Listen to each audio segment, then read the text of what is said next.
Olá, bem-vindos a mais essa nossa conversa aprofundada.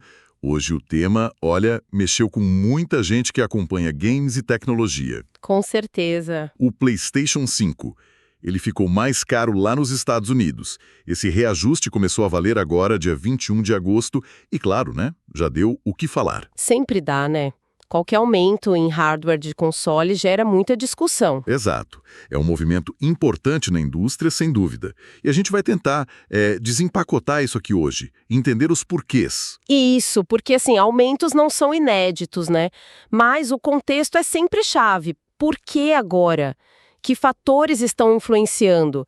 E claro que isso pode indicar para o futuro, não só para a Sony, mas para a indústria toda e para a gente que consome, né? Perfeito. Então vamos começar pelo básico. O que mudou de fato nos preços lá nos Estados Unidos? Quais são os novos valores? Basicamente, foi um aumento de $50 em toda a linha. PlayStation 5 Slim, aquele modelo mais recente, sabe? Esse compacto. Esse mesmo. Foi para $549,99. A versão digital dele, sem o leitor de disco, subiu para $499,99. Ok. E o que chamou muita atenção, até porque ainda nem foi lançado, foi a menção ao PlayStation 5 Pro. Já veio com preço projetado. $749,99. Uau. Então, $50 a mais em cada um? Pode não parecer, tipo, uma fortuna gigantesca isoladamente. Não isoladamente, mas... Pensando no volume e no console já ter um tempo de mercado, a gente geralmente espera o contrário, né? Que o preço caia com o tempo. Exatamente. A curva normal para eletrônicos é essa, né? O preço vai caindo conforme a produção se ajusta, a tecnologia amadurece. Ver um aumento assim, no meio do ciclo, é menos comum.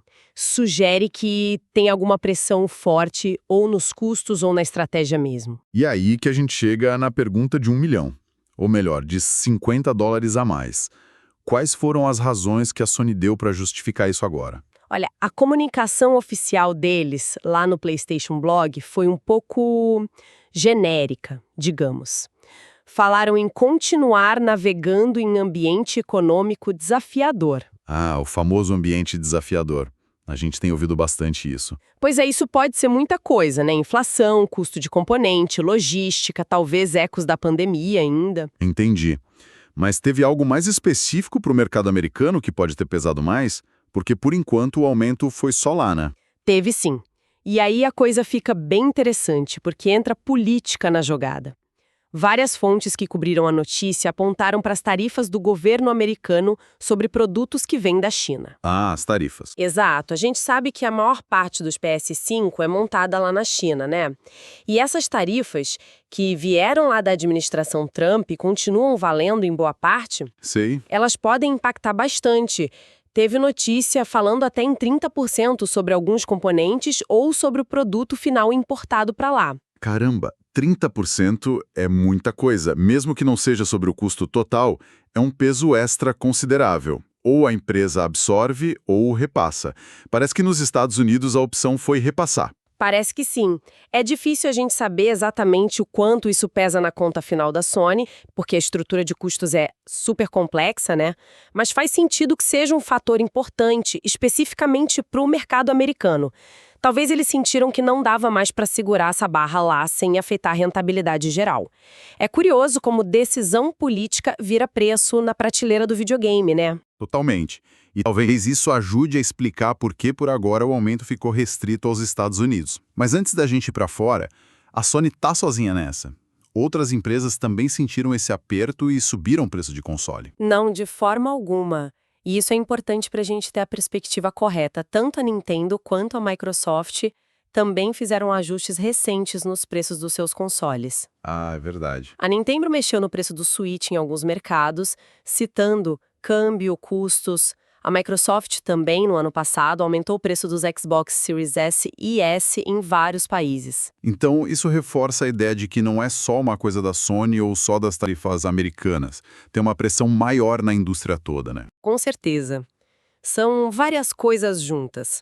O custo dos componentes, que mesmo depois daquela crise de semicondutores ainda está alto para muita coisa, a logística global, que ainda tem seus desafios e custos, a inflação geral, que afeta tudo, de energia a salário, e claro, né, o investimento pesado em pesquisa e desenvolvimento para a próxima geração, para o próprio PS5 Pro. Faz sentido. É uma combinação de fatores. As empresas precisam bancar isso tudo e vender hardware, mesmo que a margem seja tradicionalmente menor que a dos jogos, é parte importante da receita. Entendido.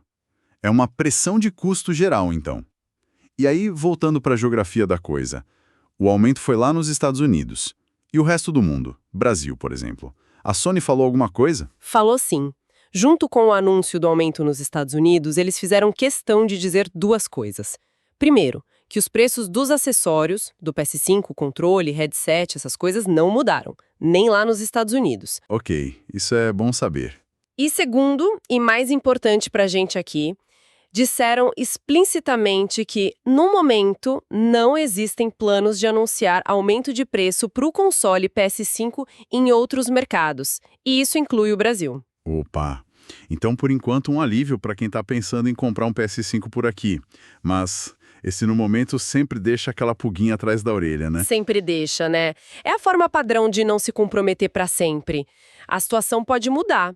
Mas, por agora, o preço oficial do console aqui no Brasil continua o mesmo.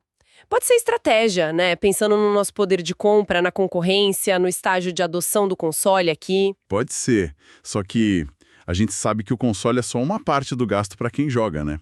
E a Sony tem outras formas de ajustar a receita dela aqui no Brasil.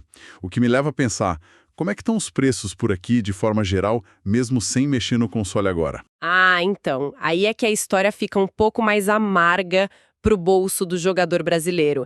Porque se o hardware não subiu agora, o software, ou seja, os jogos digitais lá na PlayStation Store brasileira, esses sim tiveram um aumento.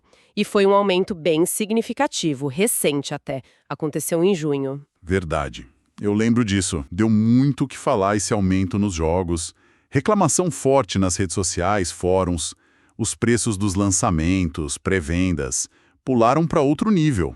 Exatamente. A gente viu o jogo grande sendo lançado ou anunciado por R$ 350, 390 reais, edição deluxe passando fácil dos 400, 450 reais. O exemplo que todo mundo comentou foi o Death Stranding 2, né? A pré-venda apareceu por R$ 399,90 padrão e R$ 449,90 deluxe. É pesado. Bem pesado. E qual foi a desculpa, ou quer dizer, a justificativa da Sony para esse aumento especificamente nos jogos aqui no Brasil, que veio antes do aumento do console lá nos Estados Unidos? A justificativa oficial, de novo, foi ligada às condições econômicas desafiadoras. Mas dessa vez com um foco bem claro aqui para o Brasil. A flutuação cambial. O câmbio. Ah, o câmbio. Nosso velho conhecido. Pois é. Disseram que precisavam ajustar os preços para refletir a realidade da nossa moeda em relação ao dólar, que é a base para esses produtos digitais globais, né? Entendi. Então, na prática, foi tipo, recalcularam o preço usando um dólar mais caro pra gente? É o que tudo indica. O pessoal que analisa o mercado viu que a taxa de conversão que parecia embutida nos preços da PS Store, que antes ficava mais perto de uns R$ 5,00 por dólar, pulo para algo mais perto de 5,5, talvez até um pouco mais em alguns casos. Isso pode ser reflexo da desvalorização do real ou simplesmente uma decisão de ajustar a margem, usando o câmbio como justificativa principal. Eles reforçaram que essas decisões de preço de software são regionais, baseadas na economia de cada país. Faz sentido, olhando pela ótica da empresa. Quer dizer, é uma estratégia meio dupla, né? Segura o preço do console aqui por enquanto, talvez para não assustar e continuar vendendo hardware. Exato. Mas compensa ou até aumenta a receita lá nos jogos digitais, que é onde geralmente está o grosso do lucro da plataforma. É uma leitura bem plausível, sim. Mostra que eles usam ferramentas diferentes para cada mercado, né? Lá nos Estados Unidos, o problema maior talvez fossem as tarifas, então mexeram no hardware. Aqui no Brasil, talvez a questão cambial fosse mais presente na estratégia deles para software, então o ajuste veio por aí. É uma forma de tentar equilibrar a rentabilidade global. Ok, acho que agora a gente tem um cenário mais claro. Deixa eu ver se entendi tudo. PS5 ficou $50 mais caro nos Estados Unidos, Slim, Digital e o futuro Pro.